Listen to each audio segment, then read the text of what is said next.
নমস্কার বন্ধুরা, আজকে আমি তোমাদের কাছে শেয়ার করব একটা রান্নার ভিডিও। পুঁটি মাছের পাতুরি। প্রথমে আমি পুঁটি মাছগুলোকে ভালো করে ধুয়ে নিয়েছি। তারপরে আমি কুচিয়ে রাখা আলু আর বেটে নিয়েছি সর্ষে, আদা, রসুন, কাঁচা লঙ্কা। এবারে মাছগুলোর মধ্যে আমি মশলাটা দিয়ে দেব। সর্ষে বাটাটা দিয়ে দিলাম, দেব এবার আদা রসুন পেস্ট। এরপরে দিয়ে দেব আমি নুন আর হলুদ, আন্দাজ মতো নুন হলুদটা দিয়ে নিলাম। তারপরে দিয়ে দেব কুচানো আলু।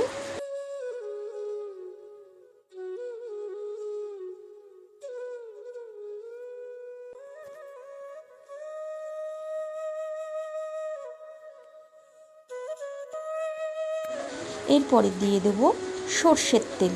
সর্ষের তেলটা দিয়ে আমি ভালো করে পুঁটি মাছগুলোকে মাখিয়ে নেব। খুব ভালো করে মাখিয়ে নিতে হবে।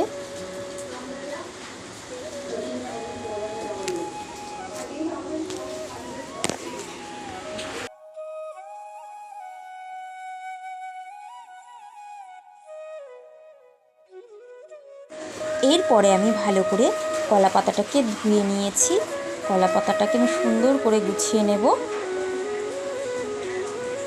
নিয়ে এবারে মাছটাকে আমি এর উপর থেকে সাজিয়ে দেব।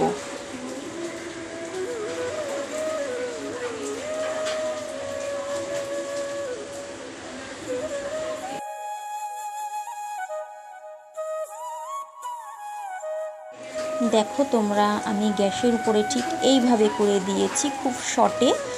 তোমরা চাইলে কলা পাতাটাকে আরও 2-4টে কলা পাতা দিয়ে সেটাকে সুতো দিয়ে বেঁধে নিতে পারো। আমি শর্টে এইভাবে করে করেছি তোমাদেরকে দেখানোর জন্য।